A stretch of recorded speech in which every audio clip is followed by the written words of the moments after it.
Let's go AT&T. Is it charged? It's a 64%. It'll be all right. Let's go lounging. Yo. What's crack-a-lagging, everyone? Appreciate y'all joining us on this first show back from our little holiday soiree. Well, I really don't know if it's a soiree, but it was a holiday. We took some time off, and, we just completely unplugged. So we're back. We're going to chop it up with these two wonderful ladies that we have waiting behind the curtain. And we're also going to talk about some winter driving and some things that drivers should have with them in a truck now that we are getting deeper into the winter season. So y'all sit back, relax, pop a top, and enjoy the lounge. The views and opinions expressed on this show by its guests are not necessarily those of Lounge Media Group or the show host. So if you sue someone, make sure it's the party responsible for hurting your feelings. Also, grow up, be an adult, and understand not everyone thinks like you. And that's okay.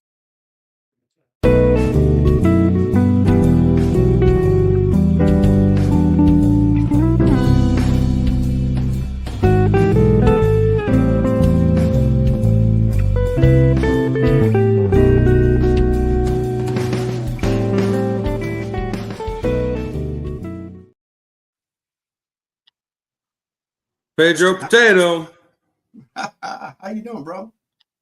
Doing good, man. I've been busy as a dog out here this week, man. It's been good, though. Just working, waiting on my last order to get put in for the day. So no complaints, man. How you been? I've been all right, man. Man, that was pretty short. How was your Thanksgiving? It was good, man. Watched a bunch of football. Georgia Southern won against Crap State.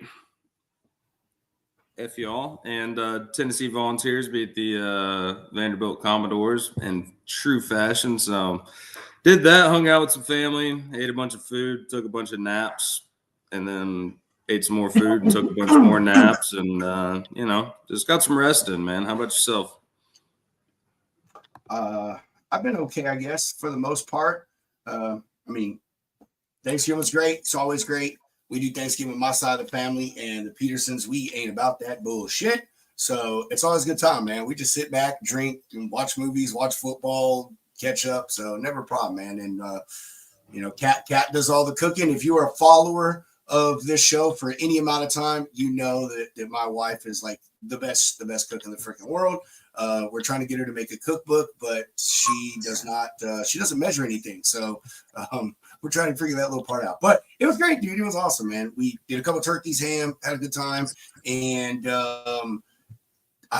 Saturday I woke up, man, and my fucking back is just killing me. It's still killing me. And I didn't even do anything. Friday to like make my back hurt. Not at all. Not at all. All I did was go to a VA appointment. That was it. Like I just woke up in pain, and I'm still in pain, and I don't know why I'm in pain. And I've done everything that I could think of to be out of pain. Well, isn't that like an old saying? You do. It's just a pain in your back. Going to the VA, that's a pain in your back. So I guess maybe that's what it translating was, into. Dude, it literally feels like someone came and like fucking hit me, man, like right in the side of my hip, man. It's or the like back towards my hip. It's fucking crazy. Anyway, so but good times, man. I've been all right, man. I had a good holiday, dude. It was good to just unplug and relax. This week has been busy, man. Like this seafood customer I got they're just boom, blowing up. I mean, every time I get one load covered, they're sending me two more, and it's just absolutely crazy. Well, that's a good problem to have, man. I've been going through the same motions there, and I love it. The best stress to have on planet Earth is making sure you take care of customers. So rather be stressed out about taking care of customers than finding customers, which about to be hitting them phones heavy these next 2 weeks. Try to get that nice in-between time, but we all know people are going to be going on vacation again. That's true, man. We got a little few week window right now, though, man. You know what I'm saying? Oh yeah. Like, I mean, onboarding can be difficult this time of year with shippers and stuff, but but still, like, you got that few weeks to get in, and a lot of people start sending out RFQs, man, in January, mid-January towards the end. So, and a lot of them are, this is when they're starting to answer and look at those emails more, you know what I mean? Because you never went on that list when you talked to them 6 months ago. That fucking list doesn't exist. So, now that you're getting back to them, they're actually seeing it and answering. So, yeah, but I don't know, probably I would say the, week next before week Christmas, is going to be next week's going to be my killer week, dude. Emails on Monday, phone calls on Tuesday, or it's going to be a plethora of both, because come to find out, emails don't always get in front of the people. So if I get you on the phone, we're going to talk. Dude, you're right. They actually watched. I saw a TikTok. Funny enough, I saw a TikTok. It wasn't even about logistics. It was about oh God, it was a guy who owns a business who was just basically tired of getting like insurance emails and warranty emails and all these things for his business. And he set up filters in his email that if an email has certain words in like the subject line or whatever, that it'll automatically send it to a spam box. And I was like, holy shit. Like, dude, I bet you Nick do, Klingensmith, like, man, he was sending me emails about some of his sales stuff, and it went straight to my junk mail. Someone that I know, and it goes to my junk mail. So yeah, it's a science, man. You just got to keep on pressing on. But good times in the neighborhood, though. I'm glad that you're picking back up with some of your customers with this movement that you're making. Yeah. This Fitz customer, they're just growing, man. I mean, which I'm glad they are, dude. Like, took me a year to get with them, but they're blowing up. And actually had a friend of mine who the unicorn, Ed, the unicorn, he reached out to me, man. Like, he is so busy. Hopefully going to help him with like a 52 truck little project that he's got going on, man. So yeah, dude, got some little pokers in the fire, but whatever. We'll see how it goes. All right, too early to call it. No, I'm joking. I'm hyped, man. I'm positive all this shit. I'm excited. Sponsor break. We're busier than chauffeur cables and a Mexican pig. Oh my God, Adam, where do you get this? Don't shit? sue us. Oh my God. Yeah, let's please refer to the disclaimer up here. Yes, we will. All right, sponsor break. Freight Ninja, truck parking, major issue. We all know it. Doesn't matter whether you're shipper, your broker, your carrier, your freaking tech person in this industry. Everybody knows the issue with truck parking. And even more so, how people are starting to feel about the paid truck parking. Well, hey, let me tell you what, it's here. It's here to stay. It's honestly probably the wave of the future when it comes to truck parking. But at least there's places like Freight Ninja that are doing it different. A former driver is the owner of this company, started with his best friend. These guys own the properties. They manage them, 24-hour surveillance, security fences. And it's not just about one night. This is stuff you can give yourself a place to call home for your one truck, a fleet. You got extra trailers, use this for your shippers, for drop trailers at locations nearby for shippers who may not have the room for it. The possibilities are endless. You guys can just give them a call at that number scrolling at the bottom of your screen, and make sure you use that code to get yourself some special rates as well.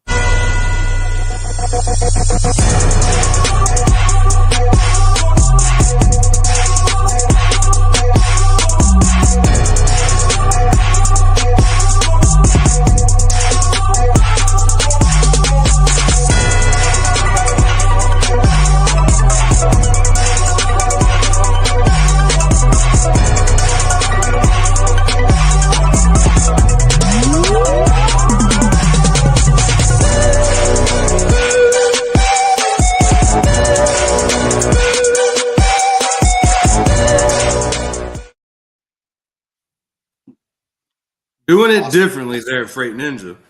They are, bro. They are, dude.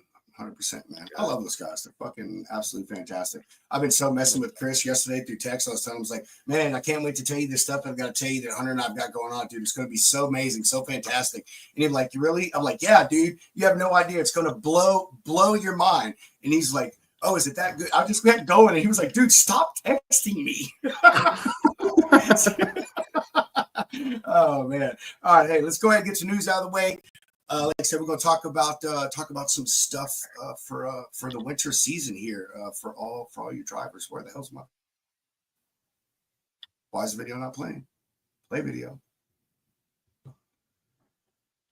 I think it just froze, didn't it? Here, I got you.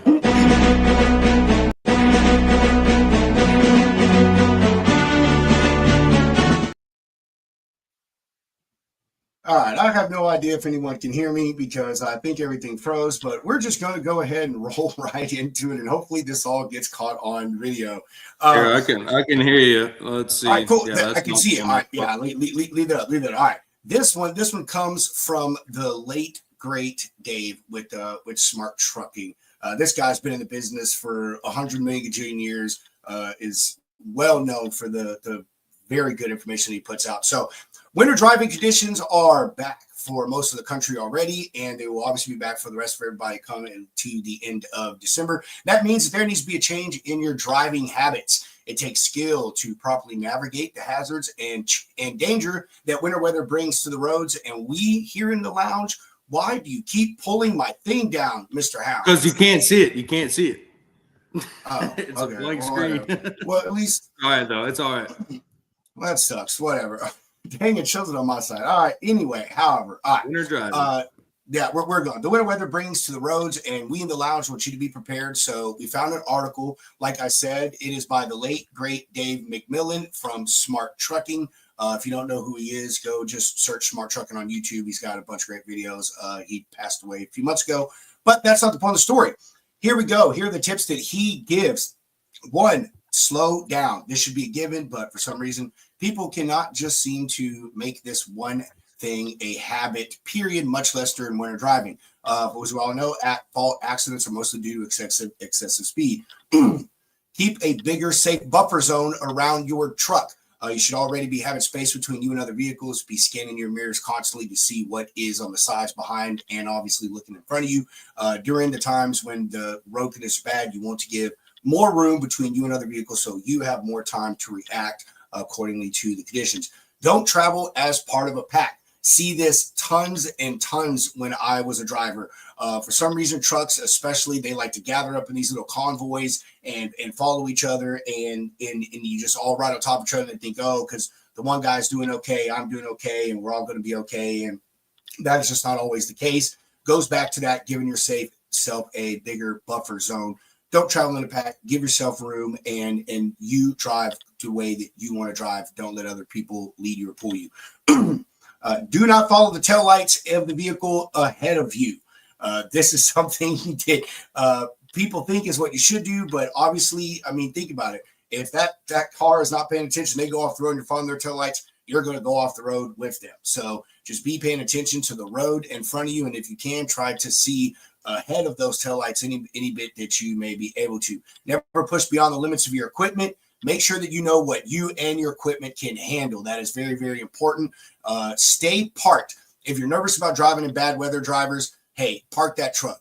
This is something that a lot of people, a lot of drivers, they don't feel that they can do because they're underneath pressures from, themselves.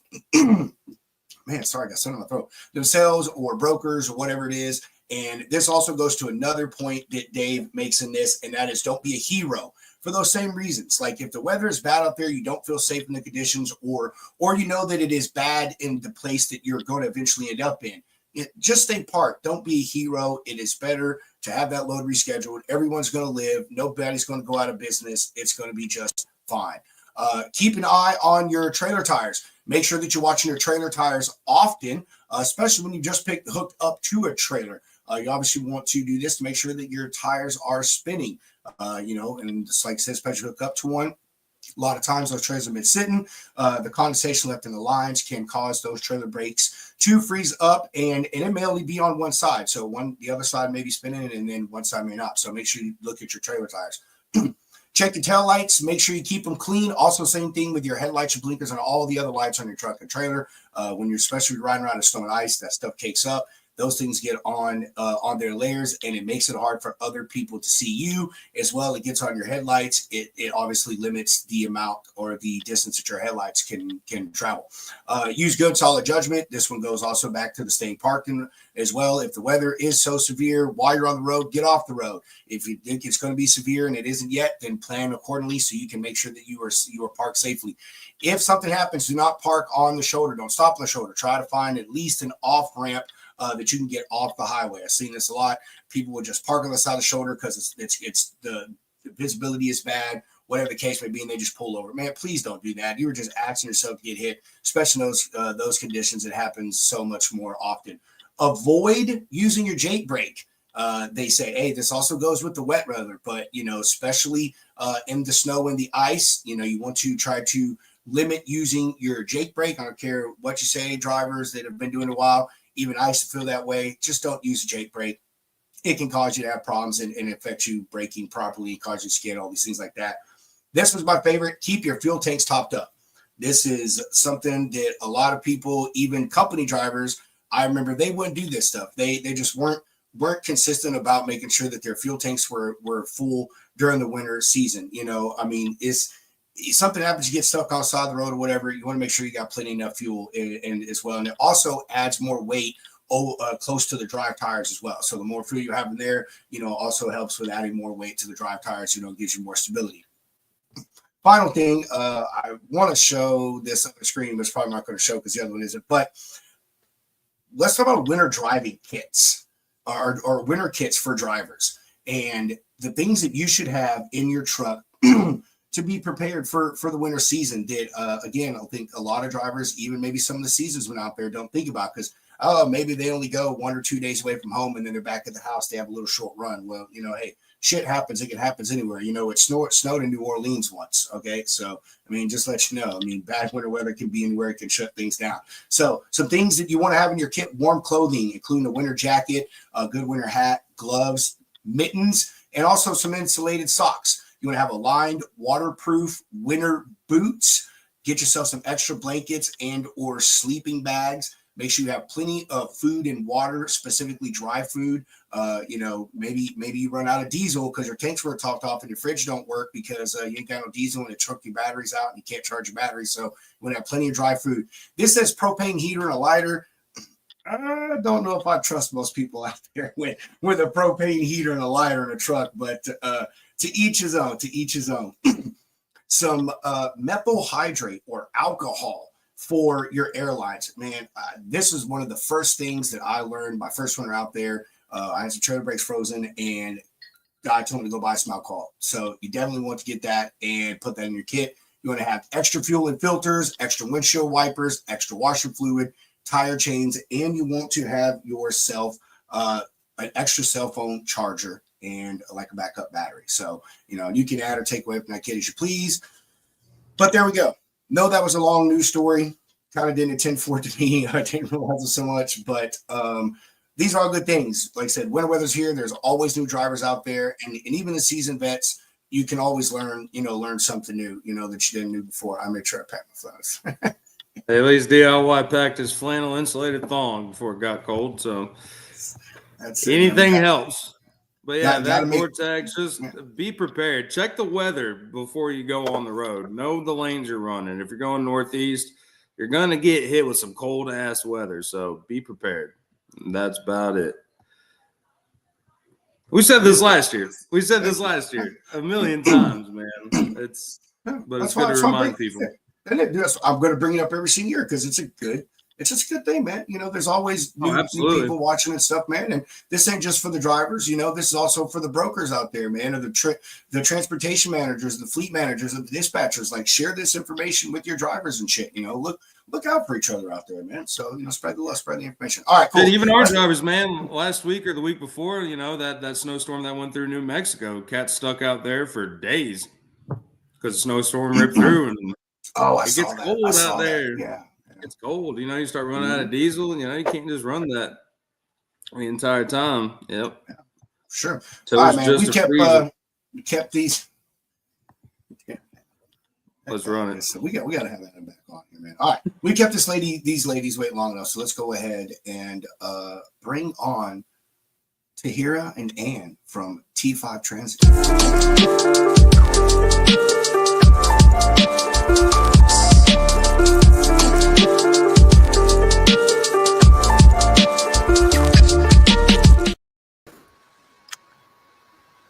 Hello, fellas.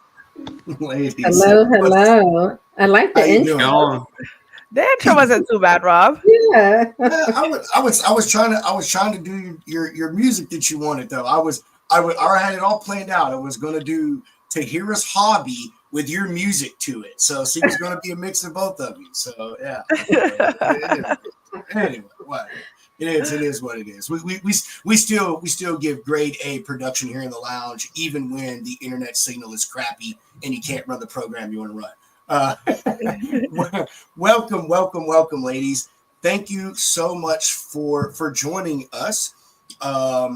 We talked a few weeks ago, and you were referred to us by a previous guest, Janelle, who we had on the show, and we were talking about profit first, and getting your books and stuff together when it comes to owning a trucking business. And she thought that y'all would be spectacular to continue that conversation and also take things a little step further, especially now that we're in the holidays, right? And everyone is penny pinching. We're all really looking at the pocketbooks. We're all looking at the budget, and we're trying to get things lean.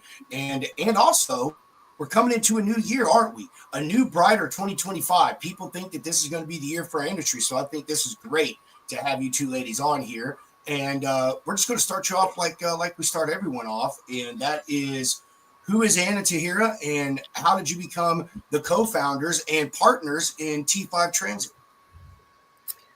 All right. I'll let Tahira start. Oh my goodness. Okay. I don't know who the better storyteller is, but I'll start it off. Let's see. So I guess it's been about 6-7 years. Yeah. That's how far our relationship dates back. And I met her, and we kind of just, we didn't talk for a while. After I moved in, we were refurbishing our home for a while, and Ann she lives about 3 doors down. And so I would pass her, we would say hello. I'd have my small sons with me. We just say hello. But I know that Ann always likes to say this, is that whenever she as soon as she saw me and she saw my smile and my spirit and my energy, she knew I was going to be her friend. And so that's kind of how we started our relationship. And really from there, we have 2 young sons that are the same age. So they spent a lot of time together, which helped us create a bond. And from there, just living together, understanding one another. Our personalities do match well, which always helps any relationship. So, eventually we decided to go into business, and we haven't looked back since then. Well, I mean, your story sounds so nice, but in reality, Tahira and I fight all the time. Every single day we fight and we scream at each other, and it's really wild. And sometimes I get so tired, I have to take a step back. But you need people like that around you to push you and to kind of challenge you. You don't want to be around people who are just always clapping for you or is always in agreement with you, right? So on my end, so now we're talking trucking, right? So yeah, so we met and then we bonded, we clicked. But as you're growing older and things are making a lot more sense and time just has a different type of value, you want to spend time with someone and create, right? You want to spend time with someone and do something that is meaningful. You want to build something. And so on my end, my boyfriend at the time, so back in the days, maybe 12 years ago, my boyfriend was in the trucking world. So me, I'm the girl in a corporate world working and doing my stuff, but I would have a boyfriend calling me all the time. Hey, can you help me fill out this packet? Can you help me do this? Can you help me do that? And so me, I'm a mathematician and I'm a project manager. And I'm like, there's a better way to do this. So I was able to systemize a lot of the things he was asking me while I was juggling my work. So now fast forward, I'm meeting Tahira and we're talking about life, business and things like that. And she got an immediate interest in the trucking world. She loves studying. She loves exploring. She loves researching. I don't. I just love knowing. I think she loves learning and I love knowing. So it works well because then she tells me stuff and I learn that way, right? So she really got into it as well and really kind of encouraged me to, hey, let's take this seriously. And so one of our friends had a trucking business that had a ton of issues. And he said, hey, guys, can you help me? Ladies, can you help me? And so for 6 months, we were able to transform his business using profit first. And at that time, we didn't even really have a real business. We were kind of really helping out. And when we understood the power that we had of both just working together, our knowledge, our capacity to collaborate, and my prior experience of the industry and Tahira's new knowledge of the industry, we knew we had something good going. And so that's really how we started T5 Transit. I'm hoping this story is not too long, but that's pretty much how T5 Transit got created. That's That's cool. it. All right, I mean, so let's skip back a little more. So we focused on T5 Transit YouTube, but like Tier, what is like your kind of background? You know, I mean, where how was your upbringing and stuff? You know, I mean, besides just your interest in the industry and taking that liking to it, you know, what were you doing? You know, what made you interested in this? so Great, great. Oh, go ahead. so I've been an entrepreneur since birth. Okay. And I knew it as soon as I hit probably 13, 14 years old.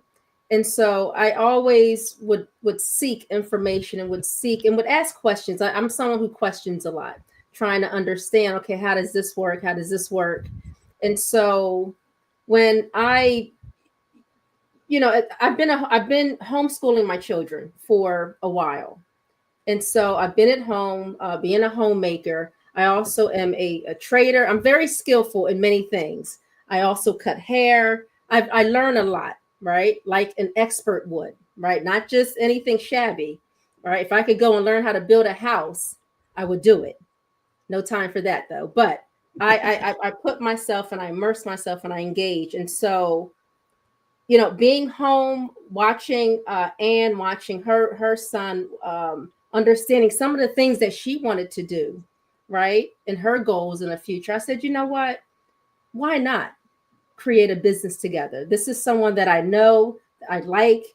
I felt like we would work well together. I would do the learning, I would do the study, whatever it took, right, to make this thing make sense is what I was willing to do.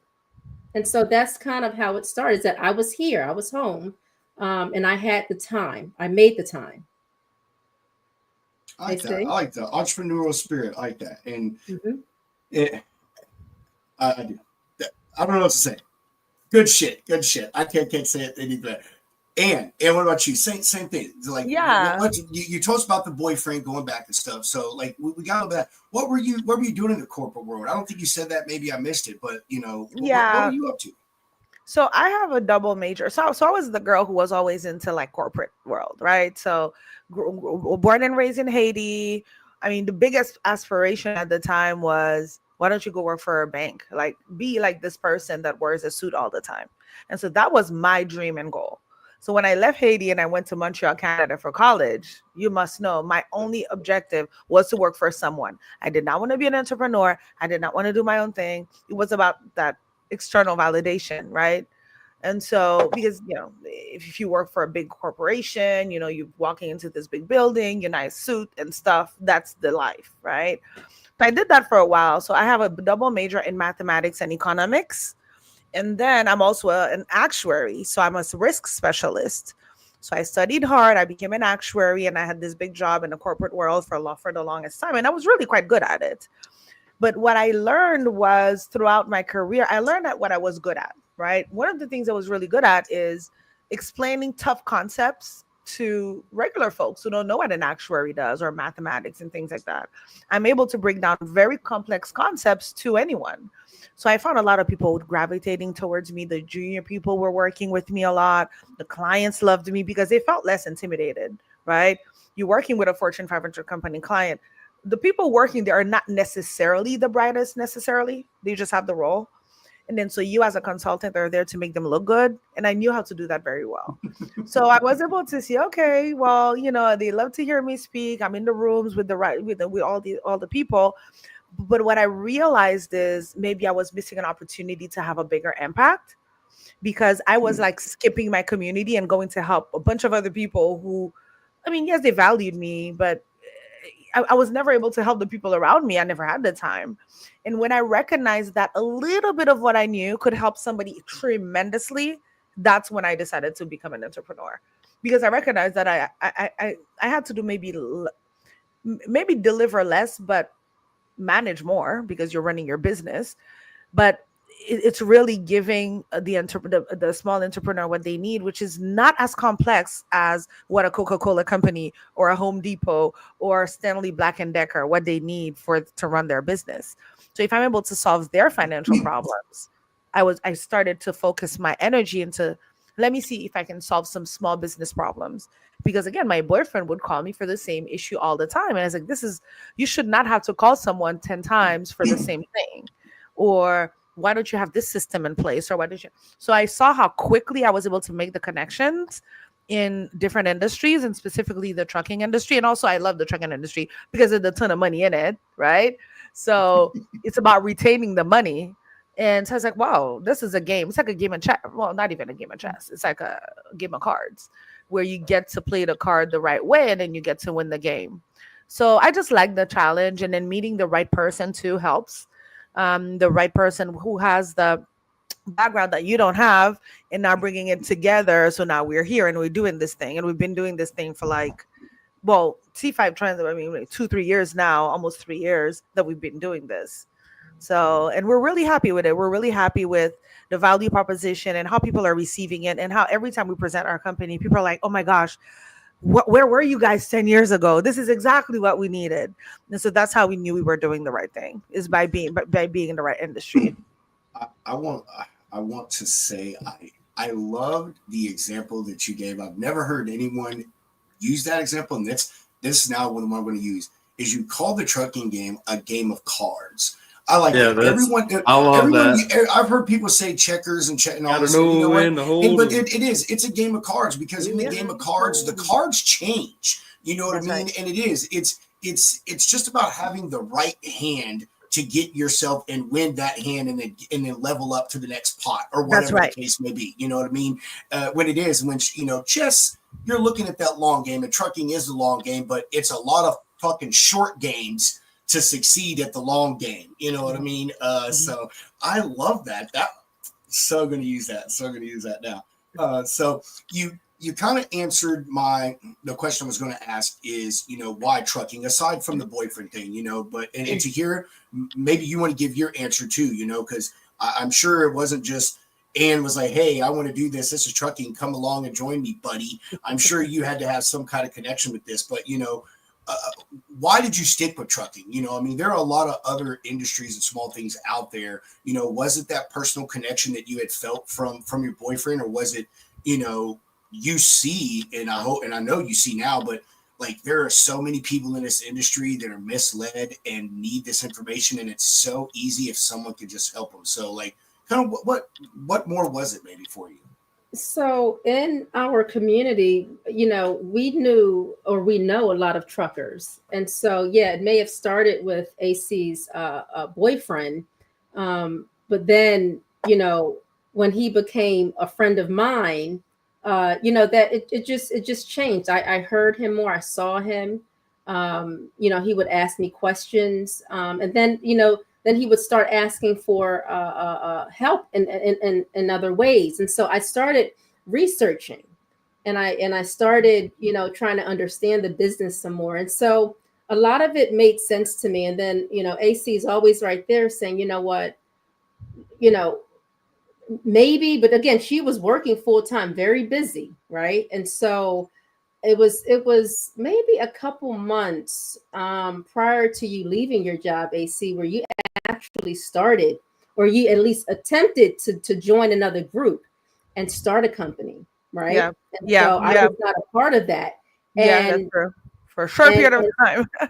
and so it did not work out with the characters that were involved. And so then you said, you know what, I'll give it I'll when I plan on leaving, I'll give it a second thought at some point. Catch me in the next year. And that's kind of how our conversation ended for the previous year. And so I said, okay, good. Again, I'm a trader, right? So I look at patterns. I try and understand, behavior, right? And then, watching and understanding you, AC, I saw a pattern, and I'm like, this person wants out so bad of what she's doing. Let me try and create something. And so there was born T5 Transit. even prior to her leaving. So I went and created a company. And so, just trying to get it ready. I set up the profit first. I set everything up. So pretty much all that AC had to do was walk into it when she was ready. Right? Nice. That's how it started. Cool. All right, a little bit deeper. I want to, and thank you. See, I was just trying to pull it out. I was I was trying to, I just had to ask it. All right, so let's get into the system here, into T5. All right, let's get to the nitty gritty of what it is you guys do. Okay. All right. I am, let's not even say I'm a new carrier. I'm just a carrier. I've been in business for a year, whatever it is. I find you guys online. I kind of know what you do, but maybe not really. And but I'm like, I'm going to give these people a call and see what they can do to help me. What are you going to help me with? Where do you start at? How do we begin this? Yes, this is a fantastic question. So our mission, we want to start with our mission. Our mission is to create entrepreneurial freedom. Because we figured out, we understood that too many entrepreneurs, specifically trucking company owners, owner operators, they are a slave of their business. It's almost like, man, just go find a driving job for real, because you just driving, running your business, you're making a ton of money, but then all the money is going away. And we felt like there was a real lack. And so we understood that what people needed the most, we really brainstormed about this, and we figured what we value the most is our freedom as moms, as entrepreneurs. Yes, less shaming, exactly, by women. And you know what it is too? I feel like we kind of have it. I'm sorry, guys. It's no shade, but we naturally have what it takes to organize and to connect dots. No shade. So we we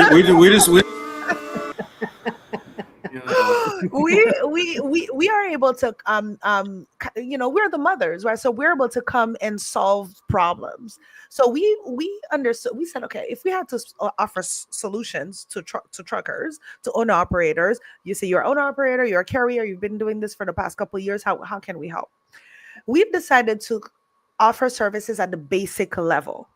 We say for any small business to make it in the first 5 years, what do they need? And we lined up those services. So we offer 7 services. We had 8 in the past, but we reduced it to 7. The first one is business creation. So we create a business for you. All the filings of the DOT, we do it. From the business registration to the DOT filings, we make sure you're set. And we don't only do that. We go as far as doing business banking for you. Even your business address is considered as part of how we structure your business for insurance purposes and all these things. So we go beyond when we do business creation. Let me just jump in real quick. It's a lot of smaller details that people overlook, and then, to me, everything is always in the details, right? And that's how you strategize. And so we make sure that we cover all the things that people would most likely miss in opening and creating a business foundation. And one of the things that Tahira encourages is to do an operating agreement. Even though the LLC does not force you to have an operating agreement, if you have a corporation, you do, but if you're an LLC, you don't. We still provide that to you because it is important for you to be legit. And so we offer value, so way more than what you actually need. We don't just do an LLC and EIN and then the DOT filing and then you go by your way. So that's what we do when we do the business creation part. And then the second one is administration and financial services. Because again, that's the boyfriend girlfriend thing. The guy is calling you every day. The boyfriend is calling you every day. Can you factor this load for me? Or can you do my check and balance? So we said, let's do something called girlfriend hours. Our admin services is actually called girlfriend hours, because these guys need a girlfriend and we're going to give them girlfriends to call. That's so awesome. Isn't it the girlfriend hour? So now all these girls can go by their business, do what they're supposed to do. And these guys can now call our services, where we have people who are just helping with the basic admin stuff, like factoring loads, answering questions from the broker to the driver, doing that liaison, making sure that all the BOLs and all this stuff is signed properly. So that's for people over the road. If we're talking about final mile people, making sure that they do, all the deliveries are done the way they're supposed to, all the logs are updated, just small cleanup stuff that it's difficult to do when you're running the business of trucking and you're actually trying to manage it. So we said, let's offer that service. And we for a low fee a week, you get to leverage that and you get to just focus on driving instead of trying to sign a BOL, missing the. We recognized when we were helping this my boyfriend at the time, how much money he was leaving on the table because of paperwork issues. He was doing loads that he was not getting paid for. And he's so overwhelmed. Like, it's just $200. Oh, they owed me $300 from 3 weeks ago. And you cannot run a business like this. So we offer that second service, which is the admin and financial services. The third service we offer is compliance. That's a no-brainer, right? You need to renew those licenses. It's not just one and done. The MC needs to the DOT needs to be renewed. Your business registration needs to be renewed. So we keep a pulse on those things for you. So now you don't have to worry. Yes, it's once a year. Some of them once every 2 years. But now that you have somebody who's on it for you, because we're tracking it, we're able to keep you safe, right? The fourth one we offer is cash flow management. That's where we talk about profit first, because again, it is extremely important for you to know the money coming in and coming out, and if the flow is right, if you have enough to cover what you need, if your finances is organized. And we're going to talk more about cash flow management hopefully in a bit, but that's one of the services we offer. And today and lately, that's all we've been focusing on is the cash flow management, because when they have good cash flow management, they feel more empowered to pay for all these other services. But when they don't have good cash flow management, they don't think they can afford anything, right? So after cash flow management, we also offer legal services. So we partner with Legal Shield, who offers a commercial driver's legal plan. So now the truckers, you're on the road. It's not a matter of if you're going to get stopped, it's when you're going to get stopped by the cops, by the DOT, for a fine, for a placard, for hours of service, for a logbook violation, for insurance lapse, anything. Now you have the commercial driver's legal plan. You have a group of lawyers dedicated to represent you as a driver, right? So we have the commercial. Tayyar, you were going to say something? So insurance agents thinks it's a brilliant plan to have. Matter of fact, truckers are targeted, Yes. right? Because they have to carry so much insurance. So people they're a big target. So yeah, to people have that slam their brakes in front of those trucks. Well, hopefully they don't die in the process, but they slam their brakes and they hope to get in an accident with the trucks just to claim. And so the insurance companies note that. So by protecting those drivers with a low monthly cost, just to have somebody make those people go away with a letter or with a threat is worth it. Again, is to keep those guys on the road and not having to go to court. Oh, I got a ticket in Ohio. I have to go to Ohio to it doesn't make sense, because if you're running a business, you cannot just be doing that, right? And then we also offer marketing services. So that's a little bit on the cuff, right? That's more so one of the things we want to do there is for the people who are still using load boards, for instance. Now they want to move on to dedicated lanes. They want to develop and establish those relationships with those preferred lanes. Oftentimes they don't have the language, they don't have the bandwidth, they don't have the capability to truly develop that relationship that will instill some sort of security and assurance and just what trust. That's the word I'm looking for, that kind of trust that is needed. So we help them build those relationships through email marketing and just PRing. We also, if sometimes these guys have a truck and then on weekends they want to have a little moving gig, we can help them brand their little moving gig on the side. So things like that, that's what we do for marketing. Which service did I miss here? Accounting and taxes. Again, these are not luxurious services, but you need them. So we partner with small businesses. We don't do all these things in our company. Our marketing service, we partner with another small marketing firm that offers a service on our behalf. Accounting, we don't do accounting. We're not tax accountants. We partner with appropriate. We're not accountants. No. I say that every day. I'm not an accountant. Yeah. So and your dog is so cute, by the way, Hunter. This is little Maybe baby. She's my little Hello, rescue baby. dog. Hello, baby. She's part raccoon. It might have like 1% dog in her, but you know what? When you pull the dog, I was like, is that a cat? Is that a hyena? I don't know. But he looks so cute though. Yeah, she's a sweetheart. Sorry to cut you. So these are the 7 services we offer. So we lined up 7 essential services, and we tell the truckers, these are things that you need. either you do it yourself or you ask us to do it, but it needs to be done. So we offer a lot of value for free. We offer a lot of education for free because we figure if these guys can keep $1 in their account, then they can pay us for our service. But if they're not having the proper anything, so it's going to be an industry that's constantly just going to swallow them whole. And then so that's what we do. And now we've recently decided that we're pushing the cash flow management because this is one of our free offering.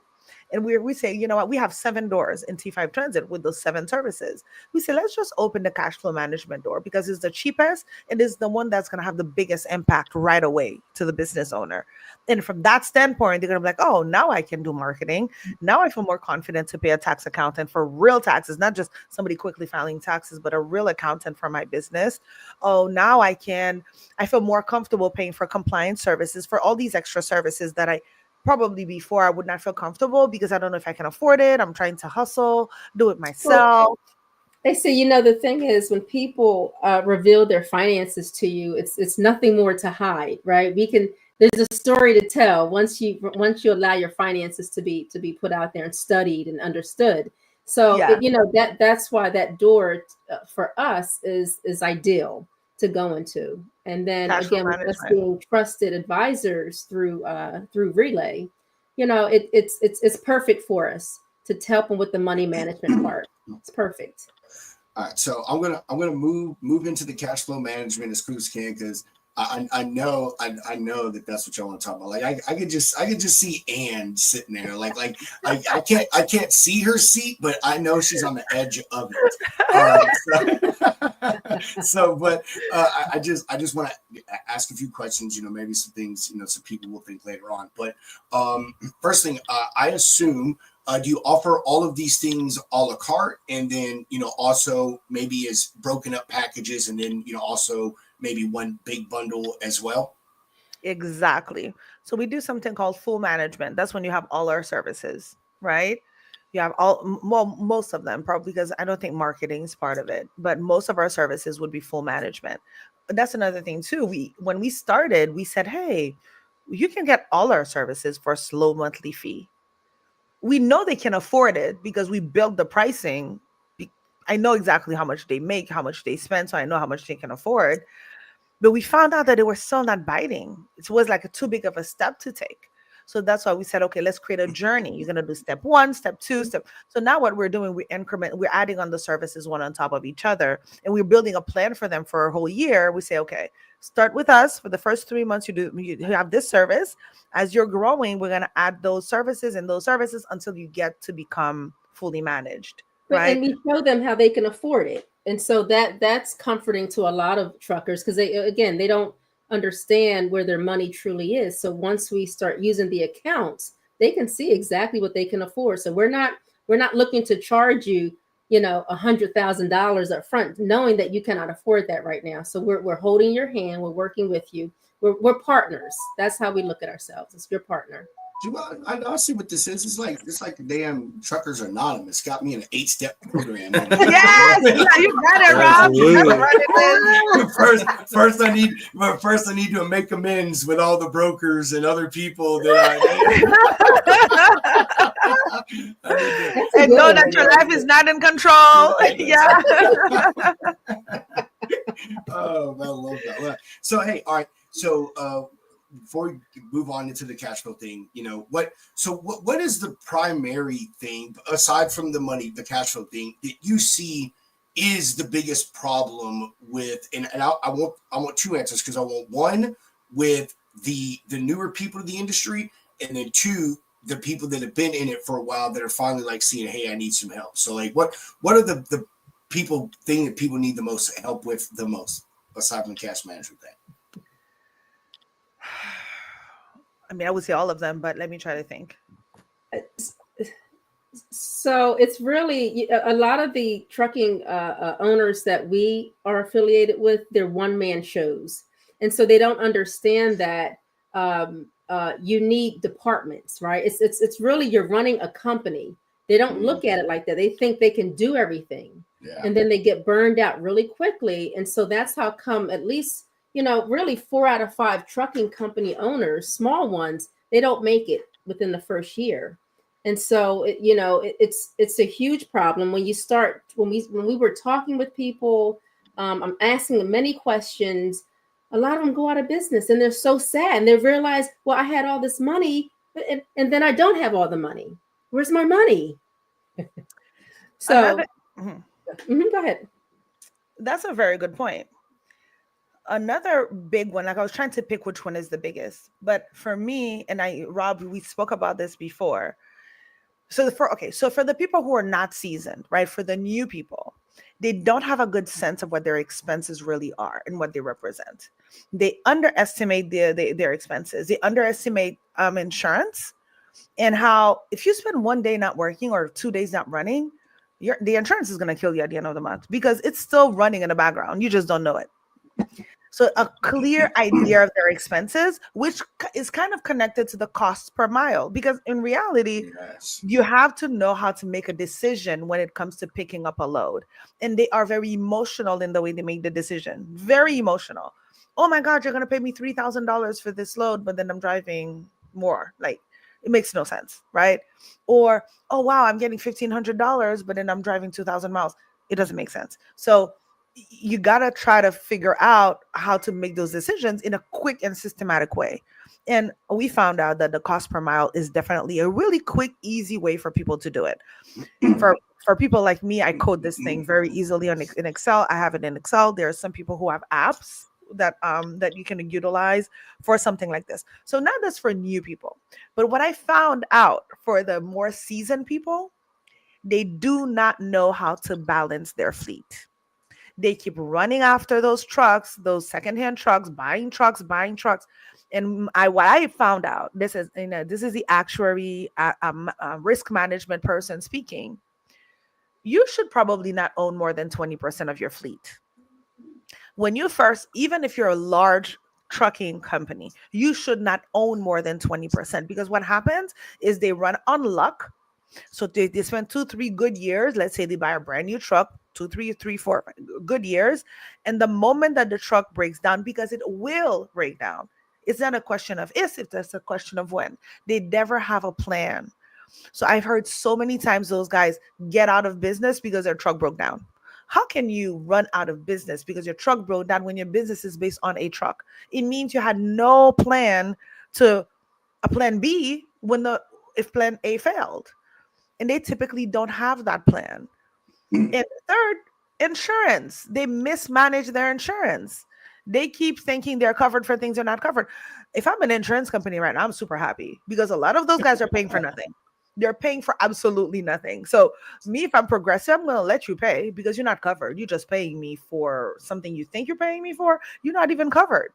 So I think we understood it was a lack of education, of manpower, like Tahira says, is one man show. And we say, hey, let's become their partners. Let's become people that are there to help that girlfriend. Let's become the person who's going to help and support and give them what they need so that they can continue working. Because in reality, it's not because somebody decided to start a trucking company that they know everything. You still need to have the right people in place to provide you with some help, but typically they cannot afford it. With T5 Transit, you can afford it because we built our price knowing what your numbers are. So we know you can afford us. So you see how you went into the details, AC. I think a lot of times, the guys or the women would say, you know what? Wow, I can get 5,000 if I drive 500,000 miles. And they think it's a great opportunity because all they see is the 5,000, but they never break that down. Exactly. And again, a lot of times they do not have business plans. Matter of fact, when we started together, we were like, hey, let's offer the truckers business plans, right? But then we said, well, no one's going to buy it. No one's going to buy the business plan because they think they know already.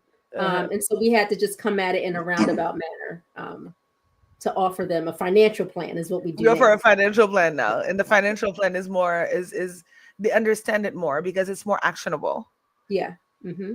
The cost per month thing, I love that y'all talk about that. I remember us talking about that in our conversation we had As well as the thing about the fleet. We also dug into the fleet, about, people, should look a little bit more into like lease trucks and stuff like that. You know what I mean? Things that you can get people to do service on and maintenance on and such. But let's dig into the cash flow management thing. Okay. All right. So, Ann or AC, I'm going to call you that because that's what she calls you. So that's always what we're You can call me AC. AC, and then every time I do, I'm gonna think of fucking AC Slater from Saved by the Bell, just because that's the only Oh, AC that's right the now. first time. People always say AC like air conditioner, and at least they're okay. That's better than air conditioning. Yeah, I like that better. All right, anyway, so AC, you can sit back in your seat, get off the edge of it. All right, and let's talk about the cash flow thing because you're right. You both are right. You hit the nail on the head. That is the number one problem, obviously, in any business, but definitely we hear a lot about it in logistics. And it's not because people are stupid with money. It's just what you said, AC, and you touched on as well to hear. It's the understanding of the cash flow management and the bills. A lot of drivers, carriers, and operators, what would say, they seem to think that it's truck payment, insurance, fuel, trailer payment, and that's like it. And it's like, you've got scale tickets, you've got, tires and all these other things, permits, all these other things that come into play. And they don't think about those little deals, and they don't set up funds for them and stuff like that. So, give us your take at it. Give us your run of how you look at that and how you help these people overcome this problem. Tahir, you want to take this on? You can introduce it, AC. Because I'm gonna talk, and then I feel like I'm gonna be talking. No. I'm gonna stop you because I know when to stop you. Okay, thank you. So, the typical business owner and the typical trucking owner has one checking account, one savings account. So all the money comes in. First of all, a lot of them, this is the first time that they see all this money at one time in their account. If you're a new truck owner, it's a ton of money you've never really seen before. And sometimes these guys actually go and then they buy nice rims for their truck, or they go and they buy a car for themselves, not understanding that the money is supposed to be allocated somewhere, right? Not understanding also the ebbs and flows. So the cash flow management allows them to have a better, clear idea of how the money is supposed to be allocated. Now, we don't want to do cash flow management and it becomes this complicated thing that you need to go to college to understand. No, the system that we're bringing in is a behavioral cash management system. So we're meeting you where you are. We know exactly where you are. You make money, you spend it, and nothing is left. That's what you do. That's what most of us do. So we've partnered. So that's why we got introduced to Profit First, which is a very intuitive way of running your business, right? Profit First says, hey, any business needs at least 5 bank accounts. Oh my gosh, I cannot even manage one. You want me to have 5? Well, you cannot manage one because you do need 5, right? Because you have everything mixed together. But if you had them separated on each shelf and you had a pantry that was organized, you would know where to lean. If you needed this, sugar is up here, salt is up here. So that's what we do. Profit First says you need at least 5 bank accounts. Let's create one account for your income. So now all the money that comes into your income account. So all the settlements that are getting paid, all the loads that you're delivering, they're getting paid into an account called an income account. That is all this account is meant to do, is to collect money. The next day. AC, I'm sorry. I wanted to chime in. I like to do like a play on words. And so, when you think of money coming in, it's in the word itself, right? A lot of words tell you what you need to do and what it means. So incoming, you just want everything flowing into one main account. All right. So that's how I explain it. When I'm having meetings with people, that's exactly how I explain it. Incoming. That's right. Incoming. That's it. It doesn't do out. You don't pay bills in this account. You don't do nothing but incoming. Now, this account turns around and dispatches your money into at least 4 other accounts. Profit First is the second account you need to have, is an account called Profit. Because if you have a business and you don't put money on the side for profit, you're really you're really a slave to your business. You should probably go work for someone, because you cannot be running an organization so you're playing 4 or 5 different roles for the same pay as a driver. So you must put profit on the side. You must be able to put $1 if you make $100, right? Because they say if a business can run with $100, it can run with $99. So put that dollar in your profit account. So that's the first thing you do before you go and pay no bills. And we're not talking about bills. We're talking about putting money in your profit account. The second thing that this account does, the income sends money into profit, then the income account sends money into an account called owner's compensation. This is the account that represents what the owner receives as their pay. So They now say you're not before, confused. I'm sorry, before you go on to owner's compensation, the profit account, business owners understand profit, companies. So if you're Yes. running a company and you say that hey, I'm a company owner, I'm a business owner, you must understand the word profit. Otherwise, you may as well be an employee only, right? Where you get paid W-2. You don't have to think about profit, but companies are supposed to profit. Yeah. Okay. That's a good point, Tahir. That's a very good point. So now you have owners. So now this is us. Now you're operating differently. You see what Tahira says? Now you're operating, you're mentally, you're thinking about your business differently. You're like, okay, I need profit is not supposed to be an afterthought.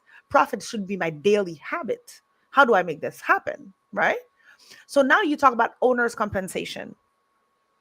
What you as an owner needs to get paid. Again, if you are an owner, if you don't pay yourself, then you're not going to be able to run the business. You're not going to be able to feed yourself. You're not going to be able to have a home. Your wife is going to leave you. Your kids are going to leave you. Your home is going to be repurposed. Your house, you lose everything. So you have to be good. You have to, you put the mask on your face first. You have to be good to take care of your business. So you need to compensate yourself appropriately. If not, you don't need this business. So if your pricing cannot pay you, then you don't need this business. Change your business. Yeah, So or just after do a hobby. Have a hobby. or make it a hobby. Like Exactly. bowling or golf. Right. So now you have your owner's compensation. So now you are clear because you have an account that only receives money for your pay. So you're not confused again of where how much money am I getting that again? You have an account that where all this money is collecting. And then the other account is a tax account. Again, you cannot run a business and not plan to pay taxes. You must keep some money on the side for taxes each time money comes in. And then the final account is operating expense. This is the only account that you use to pay the bills of your business. This is where you pay for your insurance, you pay for your fuel, you pay for your truck payments, you pay for your employees, your payroll, and everything. But now, because we're doing trucking, our expertise is in that field. We're like, okay, let's push the envelope further. For the operating expense account, we want you to separate it out even further. You need an account that's called emergency account. That's the first thing you need as a trucker. Please write it down. That is the first thing you need is an emergency account because it will happen. The truck will break down. You might have to rent a truck. You have to be ready for it. If the engine blows up, you need to have a plan already in place to replace that truck so it can continue running. If you have tolls, let's say you didn't get paid this week and you need to continue running and gas money, you always need to have gas money. Too many times I found those guys not having gas money and being stuck on waiting for a settlement to come through in order for them to move out of the gas station, right? So you have to have those things. You have to have an account for tires. You should not be shocked when you have a blowout. Well, you will have a blowout. You need to have an account that says tires so that you always are accumulating money for tires. Then I would say always have your insurance money on hand. Don't play with that. Make sure you have your insurance money there. Make sure fuel, you cannot not have fuel because you get paid for the load. So if the load that's paying you cannot pay for the fuel, maybe you shouldn't get that load. It has to be able to at least pay for your fuel. So what we do is we create a bunch of different expense accounts to reflect our trucker's journey. We did this study for this final mile guy the other day. We built a blueprint for him, like a real trajectory, not a fake one, not an aspirational one, where they would go from one truck to 5 trucks in a year and a month, and they would go from $200,000 to $1 million company. Because with 5 trucks, you are definitely at $1 million company. But the way we built it, it was not okay. Month 3, now go and buy a truck. No, we build a kind of like a stair situation where it's a step-by-step approach. In month 1, you do this. When you do this, you're going to get that much more money. In step 2, then when you get that much more money, we're going to put some money for emergency. After emergency, we're going to create a grow account. That's a grow account that's going to allow you to multiply your business. Then you're going to do this. So we have a step-by-step blueprint for a final mile industry, for a final mile guy to go from 1 truck to 5 trucks in a year. So these are the kind of things that we do with the cash management, the financial tool to help people get there. And it's through those bank accounts, right? The bank accounts are reflecting where you want to go in your business. But think about this. Think about how brilliant the creator of Profit First, Mike McAllowitz, how he managed to get with this banking platform, this technology company that's partnered with the bank, Relay Financial, and literally put the whole Profit First system, integrate the Profit First system into a banking platform. And I just think it's brilliant. And so that's why, we're excited to be a part of that. We're excited to be able to open these bank accounts up for these small businesses, for the truckers, because the tool is super, super powerful.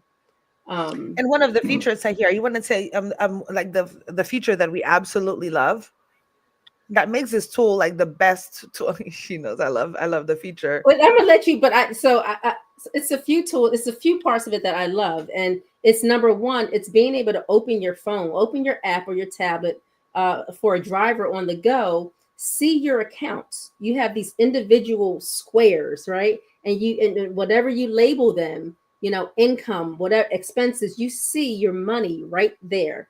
So the way that you're able to budget, and put aside money as the money comes in. Now I'm going to let you take that away. See, so you're now automating, right?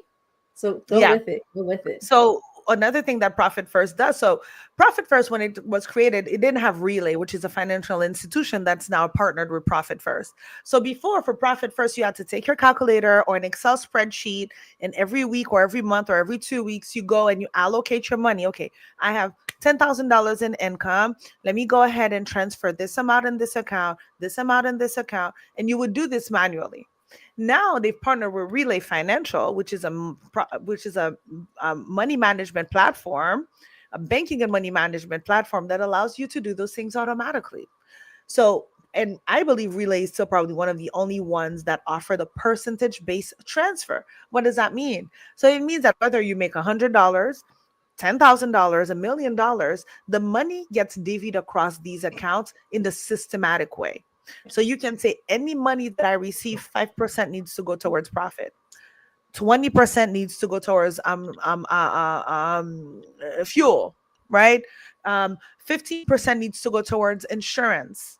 3% needs to go towards my tire account until until I utilize my whole income account, until I allocate my whole income account.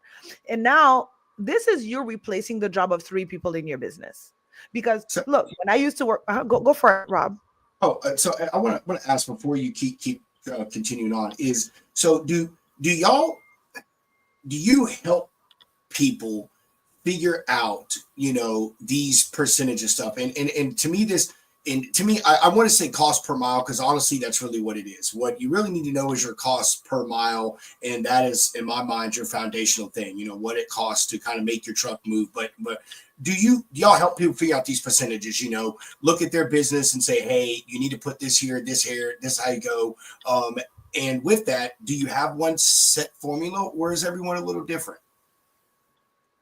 Yes, that's a good question. So we do offer, as part of our financial plan, we do offer that.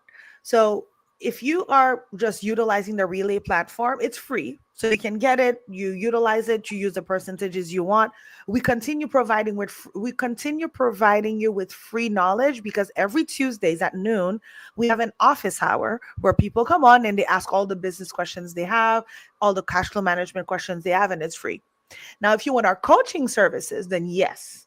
Now you have us as your long-standing partner. We meet with you on a regular basis. We talk about cost per mile. We talk about the types of accounts you need, and we help you walk through the journey. We walk the journey with you.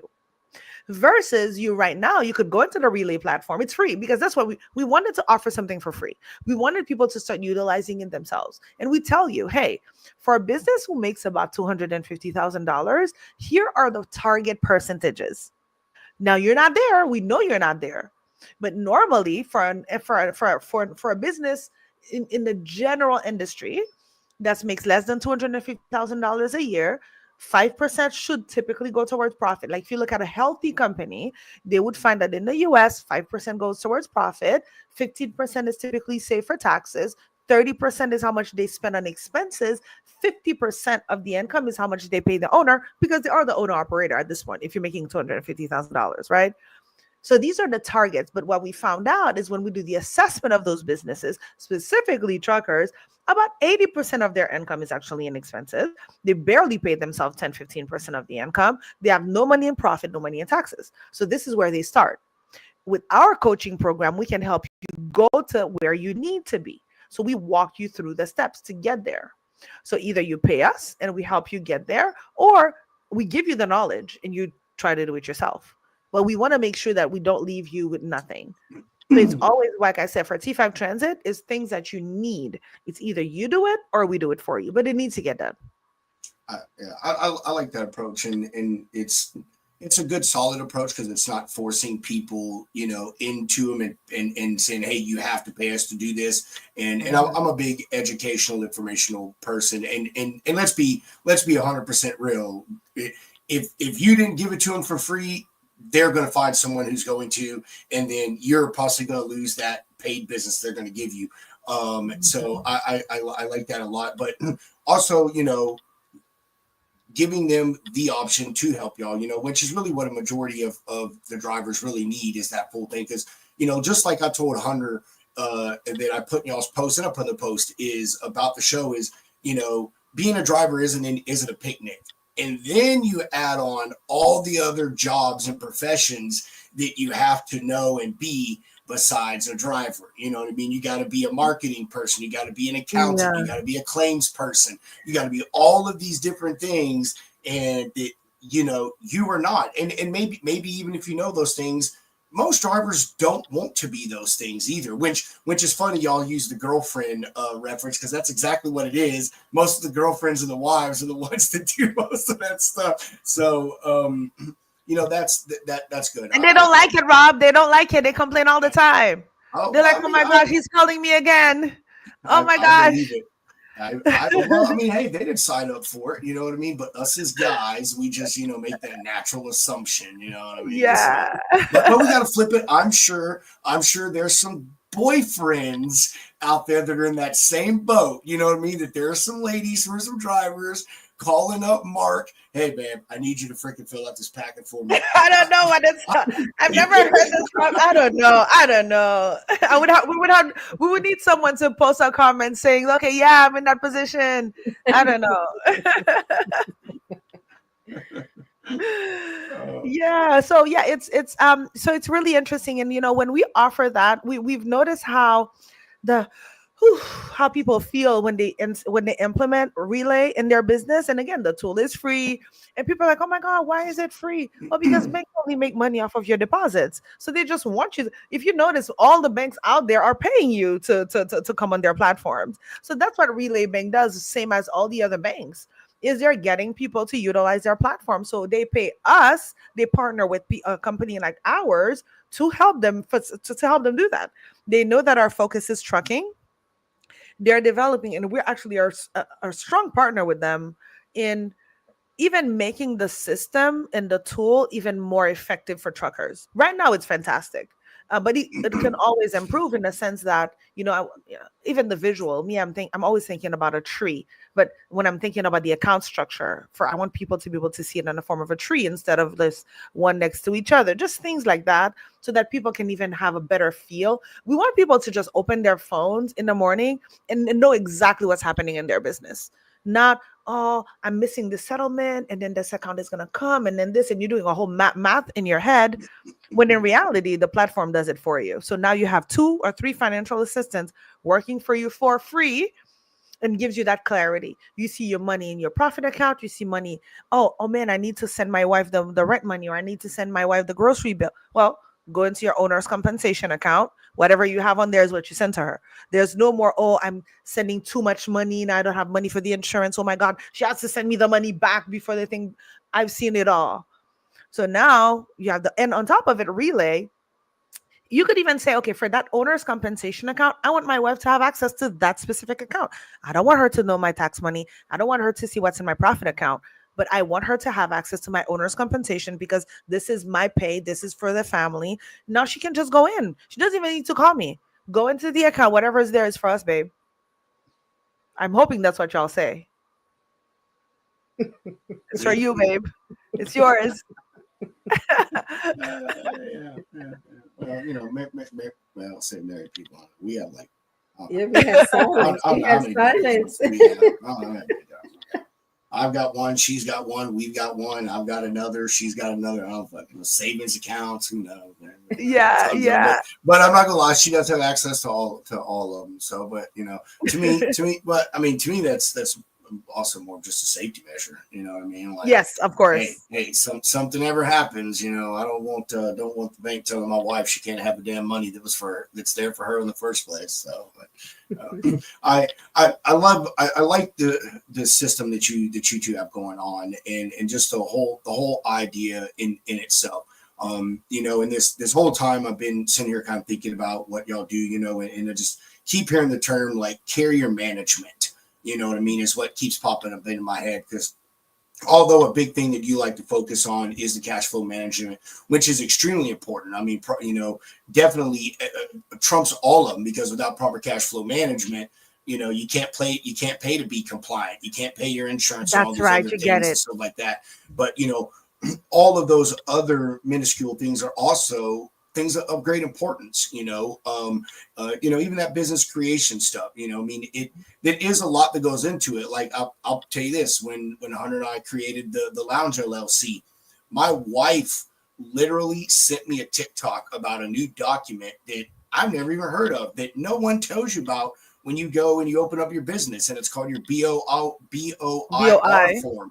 It's Yeah. a financial crimes form. Yeah. It's fucking stupid. No, I mean, I say it's not stupid. It's stupid that no one tells you about it, but the government can fine you, I don't know, ridiculous amounts of money. Like the government $500 a does. day. Yeah, $500 a day, up to $10,000, and 2 years in prison. Yes. And it's stupid. All it is just an informational form, they Yeah. just want information, but it's like, well, it's easy, but no one tells you about it. When you go to do your LLC, there's nothing that says, hey, you also have to do this. I even read through the LLC creation thing and what stuff it tells you to do. Nowhere in there. Nowhere. So, No. little things like that, I mean, make a big deal. I don't know if truck companies have to fill that out, but I would just bring that up as a point that, there are a lot of things that do go amiss and are put by the wayside, mostly because people just don't know it or understand it. You know what I mean? So That's right. I've seen what say something on that. Rob, they have the FinCEN has been out for a while. Companies that companies that do gambling, casinos, certain industries always had to abide by the rule. But just recently, they made it so that any business has to now, if you have to register, you have to complete that form. That's what's different. You want to know the new one that I'm trying to find a way to get around, that I think is the stupidest flipping thing. I mean, I say that. I always say it's stupid because it's just not any value add, but it is PCI compliance. Do y'all know what that is? What is that? Oh, okay. All right, cool. So maybe I'll teach them here. It may not apply to the trucking stuff too much, but just to mention that. So PCI compliance, this is the stupidity of our country and capitalism that I hate sometimes. But it is not a federally mandated law, or it's not a law, but it is federally mandated that you do it through a court case that got pushed through, and they said, hey, yeah, you got to do this. What it is all the credit card companies, here's the kicker about it. I love this. All the credit card companies came together and said, we need everyone who takes credit card information as a business to be compliant and show us that they're compliant, that they safeguard people's information that they receive, blah, blah, blah, blah, blah, blah, blah. Makes total sense, right? Like, dude, that's cool. But here's the thing, is all the companies that I have found that help you be PCI compliant, who do you think owns those companies? All the credit cards. Visa, MasterCard, Amex, all of them. And it's ridiculous. Like, the one of the ones I found, they want to charge you $150 a month for their service, and they don't do anything. They don't take data, they don't store data, they don't get nothing. All it is a thing saying, oh, this person complies with whatever, we've looked over their stuff, they abide by the rules, blah blah. Like, they don't do anything for you, nothing. You still have to do all the safeguarding yourself. That's the one I'm finding a way to try to find a way to skirt right now. Not illegally, but I found out that I, as a business owner, can just go do it myself. I have to do it like every quarter or something like that. It sucks. But yeah, look it up. PCI compliance, dumbest thing. Again, didn't even knew it existed until I went to go run a credit card through our business, and they were like, hey, we need this certificate. And I was like, yeah.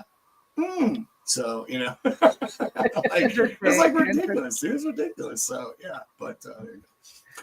All right, ladies. Oh, go ahead. Sorry to hear. No, I was going to say the BOI. We have to mention the BOI because for people who are listening, the deadline to file your BOI for any business that was created prior to January 1st, 2024, they have until January 1st of 2025 to file their BOI. They can go to the FinCEN.gov and do it themselves, or they can call T5 Transit and we can do it for them. Any business that was created after January 1st, 2024. So this year, they had 90 days to complete their BOI report. Okay. And then starting next year, so yes, you're right, Rob, it is not part of the LLC formation, but after you complete your any business, after you create any business after January 1st, 2025, you will have 30 days after the creation of that business to file your BOI report. And it's no joke. The government seems to be pretty serious about this thing. A lot of people are fighting it, but it's $591 per day of penalty up to $10,000 and 2 years in jail. Now, most businesses have to do it. There are some businesses that are exempt, like accounting firms, like crypto firms. I think in some investment companies, nonprofits, just different types. And there's like 23 exemptions. But they say, if you're unsure, go ahead and do it anyway. It's a very simple process. I mean, it can be very simple, I should say. It can be complex depending on how your business is structured. But if you have any issues, just call T5 Transit. We can help you file your BOI so that you can stay compliant, because this is a new thing and you don't want to be the business that they're going to scapegoat. It's simple, but it's also intrusive. So I know sometimes people want to hide behind a business, and you're not able to do it with what they're asking for. You have to reveal everything. Whoever is at least, I think it's majority owner. So if you're not a majority owner of said company, then you're okay.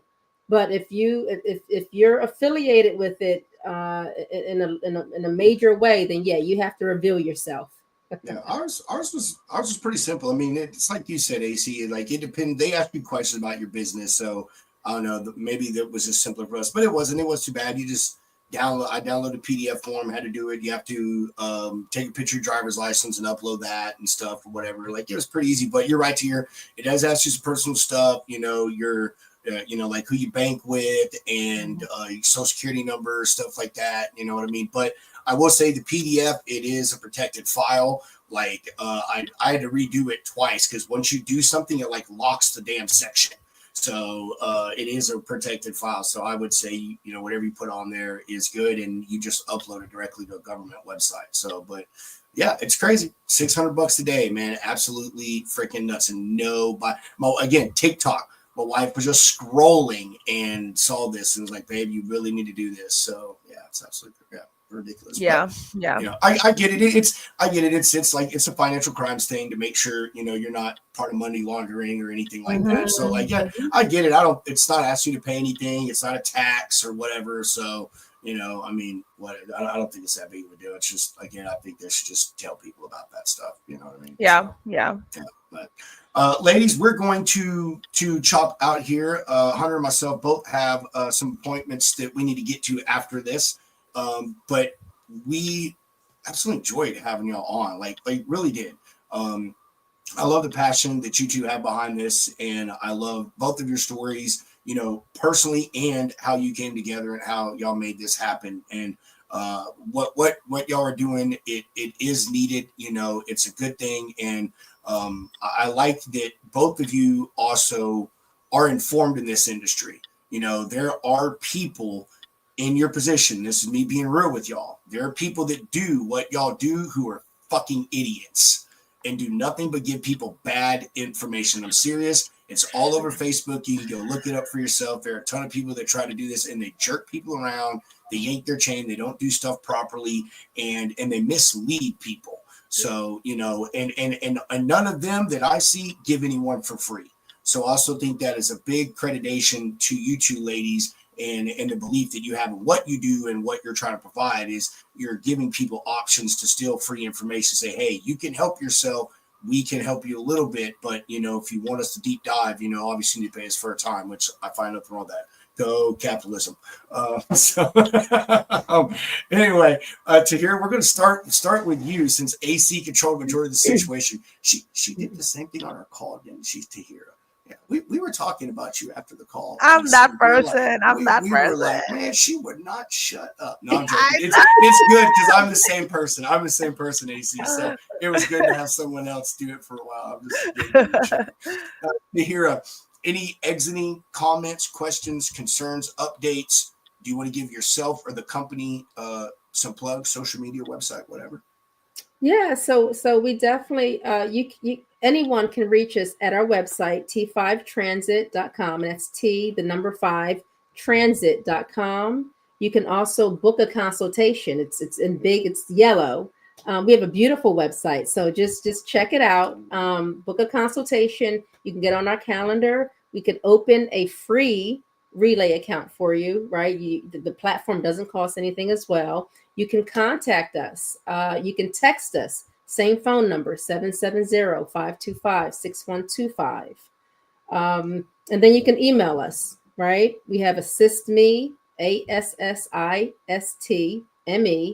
at t5transit.com.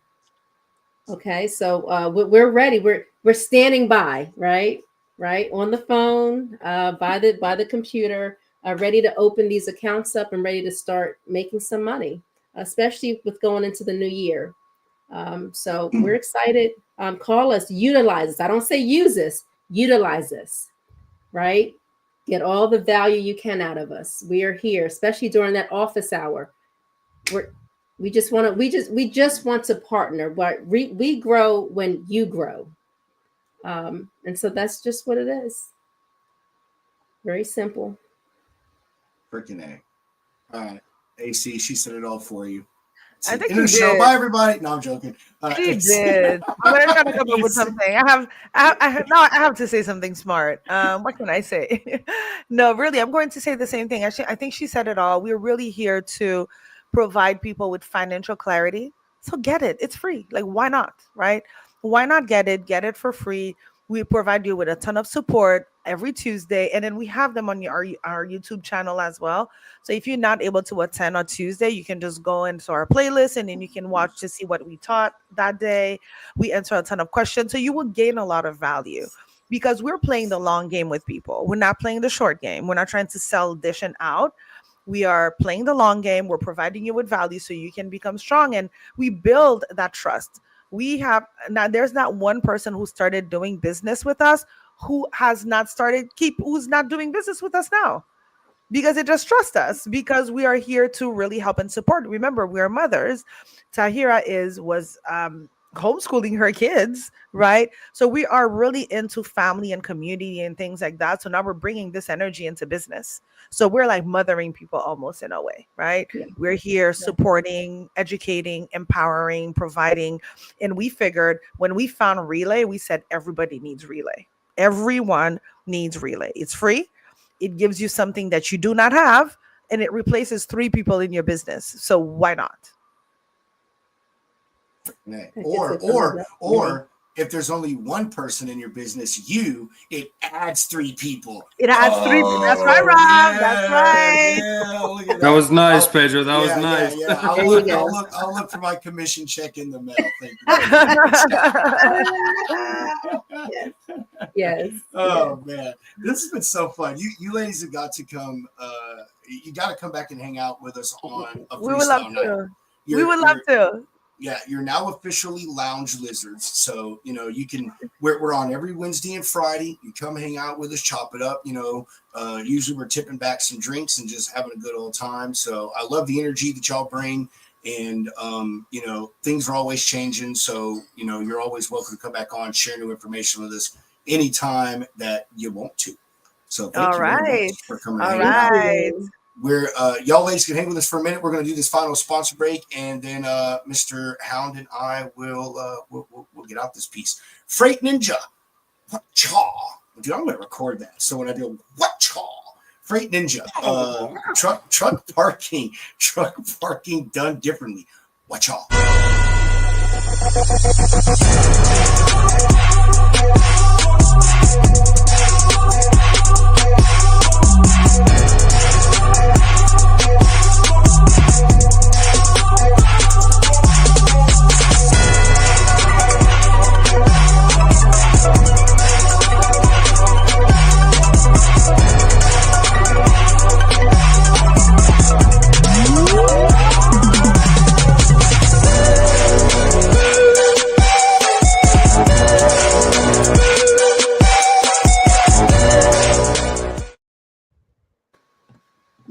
Mr. Hound, what about you? Exiting comments, stuff like that? I can't wait to chop up these shorts because drivers are going to have their minds blown for how easy it can be to do your financials. They just need a girlfriend, man. I mean, come on. All these owner operators we talk to that talk about how hard it is to run a business.